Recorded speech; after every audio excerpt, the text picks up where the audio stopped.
सभी सभी यहाँ उपस्थित साथियों के साथ एक महत्वपूर्ण एक्ट जो है, जो बहुत लंबे समय से मनरेगा के रूप में देश में भ्रष्टाचार का पर्याय बना हुआ था, माननीय प्रधानमंत्री श्री नरेंद्र मोदी जी के नेतृत्व वाली सरकार ने भ्रष्टाचार के खिलाफ अभियान को गति प्रदान करने के लिए मनरेगा की जगह जी राम जी जो कानून है उसको असली जामा पहनाने का काम किया है। और अब मनरेगा की जगह जो विशेष तौर से जी राम जी एक्ट के माध्यम से विकसित भारत, विकसित उत्तर प्रदेश और विकसित गांव का रोड मैप तैयार किया गया है, इसमें जो सबसे बड़ी उपलब्धि है, जो हमारे गांव में श्रमिक भाई बहन रहते हैं जिन्हें पहले मनरेगा में 100 दिन के रोज़गार की गारंटी थी, अब वह 100 दिन की जगह 125 दिन के रोज़गार की गारंटी जी राम जी कानून के माध्यम से प्रदान करने का काम किया गया है।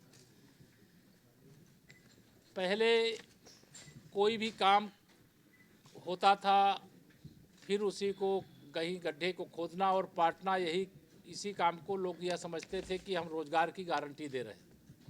लेकिन गांव का विकास तब होगा जब गांव की गलियां बनेंगी, गांव की सड़कें बनेंगी, गांव के नाली बनेगी, गांव में खेल का मैदान बनेगा, गांव में जो विद्यालय सहित तमाम सारी योजनाएं जो गांव के विकास की दृष्टि से होती हैं उसको वहां संपन्न कराने का काम जी राम जी के माध्यम से किया जाएगा। और सबसे बड़ा जो विषय है इसमें भ्रष्टाचार को ख़त्म करने के लिए पीएम गति शक्ति का जो पोर्टल है वो इसका पार्ट बनेगा। पहले हम कानपुर के शहर के अंदर हैं, कई बार यहाँ नगर निगम कोई काम करा रहा है, विकास प्राधिकरण कोई काम करा रहा है, पीडब्ल्यूडी कोई काम करा रहा है, ऐसी ओवरलैपिंग होती थी। लेकिन अब गांव के विकास में इस प्रकार की ओवरलैपिंग को ख़त्म करने के लिए जो काम होगा वो टिकाऊ होगा, गांव के विकास का अस्थायी आधार होगा। रोजगार के सृजन के भी बहुत सारे वहाँ पर केंद्र स्थापित किए जाएंगे। इससे कांग्रेस सहित जो विपक्ष है, जो मुद्दा विहीन है, ना तो केंद्र सरकार के खिलाफ उनके पास कोई मुद्दा है, ना उत्तर प्रदेश सरकार के खिलाफ मुद्दा है। जब मुद्दा विहीन लोग होते हैं तो बिना सिर पैर की बातें करते हैं। हम भ्रष्टाचार मुक्त भारत बनाना चाहते हैं, भ्रष्टाचार मुक्त उत्तर प्रदेश और भ्रष्टाचार मुक्त गांव और उनका विकास करना चाहते हैं।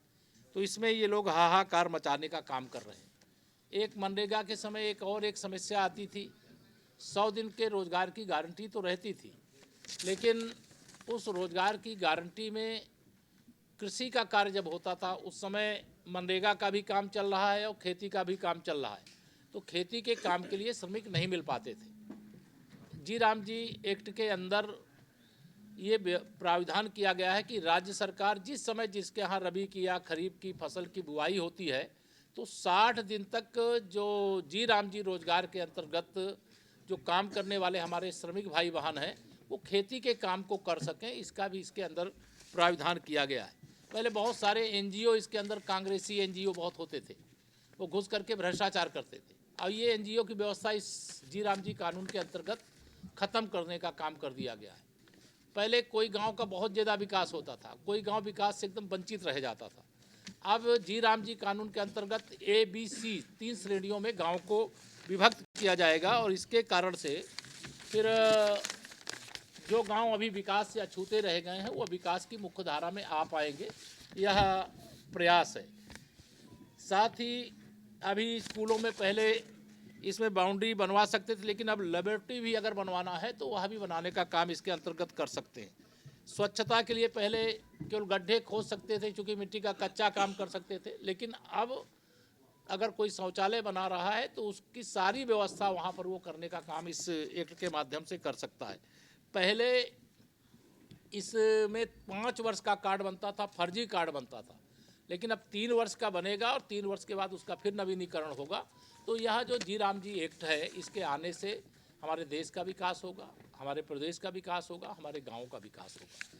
और इसी लक्ष्य के अंतर्गत माननीय प्रधानमंत्री श्री नरेंद्र मोदी जी के नेतृत्व में जो विशेष तौर से 70% लगभग आबादी गाँव में रहती है, और उसका जीवन खुशहाल तब होगा क्योंकि उसका जो हाईवे है उसके गांव के उसके मोहल्ले की गलियां हैं, और वह गलियां हरदम बजबजाती रहती थी। नालियाँ हैं लेकिन पानी निकास का सही प्रबंध नहीं होता था।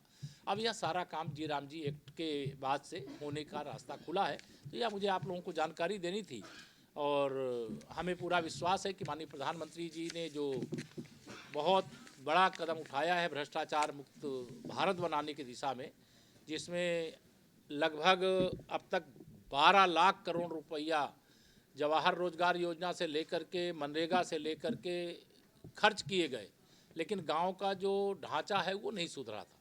अब ये सुधार बहुत तेज़ी के साथ होगा, ऐसा हमारा विश्वास है। धन्यवाद। सुप्रीम कोर्ट ने उमर खालिद और साजिद की जमानत नहीं दी है, उस पर क्या कुछ कहेंगे? सुप्रीम कोर्ट के बारे में कुछ कहा जा सकता है क्या? प्रदर्शन किया था। नहीं, कि अगर जेएनयू में कोई प्रदर्शन किया है और देश की सर्वोच्च अदालत ने अगर जमानत देश के दुश्मनों को नहीं दिया है, तो वह भी मैं यही कहूँगा कि देशद्रोहियों के साथ है। सर, अखिलेश यादव ने एसआईआर को लेकर बोला है कि डायरेक्टली वो एनआरसी लागू कर रहे हैं।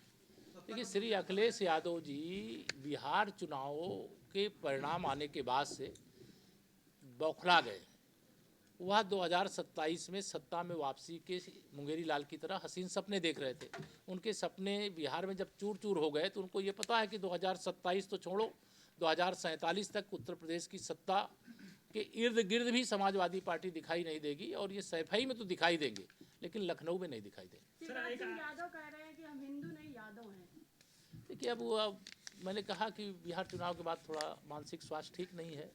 जो शुभचिंतक हैं उनका अच्छा से इलाज करा दें, मैं उनके स्वास्थ्य की अच्छी भावना रखता हूँ। प्रशासन और पुलिस प्रशासन की तरफ से कार्रवाई की जा रही है अवैध कब्जों को लेकर, और तो समाजवादी पार्टी कह रही है जो काम बिजली विभाग का है वो डीएम कर रहे हैं, एसपी कर रहे हैं, और एक पक्ष को परेशान करा जा रहा है। ये केवल संभल में नहीं हो रहा, पूरे उत्तर प्रदेश के अंदर हो रहा है। जो अवैध कब्जे हैं उनको हटाना यह किसी भी अच्छी सरकार की, किसी भी जिले के प्रशासन की, पुलिस की जिम्मेदारी होती है। और बिजली चोरी अगर कहीं पर भी हो रही है तो विभाग अलग अलग होंगे, लेकिन सारे विभागों के हेड के रूप में जिलाधिकारी होते हैं। अगर जिलाधिकारी की अगुवाई में कोई कार्रवाई हो रही है और बिजली चोर पकड़े जा रहे हैं, अगर लाइन लॉस कहीं पर सबसे अधिक है और उसमें अगर कोई पुलिस के लोग जांच करने जाएं तो उनके साथ मारपीट करते थे, तो पुलिस और प्रशासन तो उनके साथ जाएगा। जो बिजली चोर हैं उन बिजली चोरों के खिलाफ कार्रवाई अच्छी बात है। और सबको आने वाले समय में जैसे मनरेगा का भ्रष्टाचार खत्म करने के लिए जी राम जी, वैसे बिजली विभाग में भी एकदम लीकेज जीरो करने का लक्ष्य लेकर के सरकार काम कर रही है। जी, मतलब ठाकुरों के बाद ब्राह्मणों की विधायकों की मीटिंग हुई, तो मतलब यूपी में क्या बदलाव की कहीं बात चल रही है क्या? ये सब आप लोग मीडिया के मेरे मित्रों की सब दिमाग की खुराफात है। बाकी सब कोई चाय नहीं पिएगा क्या विधायक जी? क्या कानपुर में पार्षदों और जो महापौर के बीच में खींचतान चले, खींचतान जो है यहाँ के पदाधिकारियों उस पर आप क्या कहेंगे? वो हमारे क्षेत्रीय अध्यक्ष जी, जिला अध्यक्ष जी लोग सुलझा लेंगे, उसमें कौन ऐसी बात। धन्यवाद। सर, एक आईपीसी जी राम पे आप कह रहे हैं कि लगातार आपको आरोप चले कि कांग्रेसी एनजीओ से घोटाले किए गए, 11 साल में आरोप चला था, कितने करोड़ इसीलिए तो इसको बदल दिया गया। जो पता चलेगा, जो गड़बड़ झाला वाले मिलेंगे उनके खिलाफ कार्रवाई, बहुत सारी सीबीआई जांच वगैरह चल रही है, लेकिन इसका भी आकलन नहीं किया गया है, लेकिन आकलन करेंगे। अरे भ्रष्टाचार तो था ही मनरेगा, ये तो मतलब आंख का अंधा भी जान जाएगा, कान का बहरा भी जान जाएगा। वो जब निकालेंगे तो निकलेगा, अभी तो पहले उसको पूरी तरह से बदलना है कि रोजगार भी ना छीने, और भ्रष्टाचार मुक्त भारत बनाने की दिशा में माननीय प्रधानमंत्री जी के नेतृत्व वाली सरकार ने एक निर्णय लिया, और उत्तर प्रदेश में इसे हम पूर्णतः लागू करने जा रहे हैं।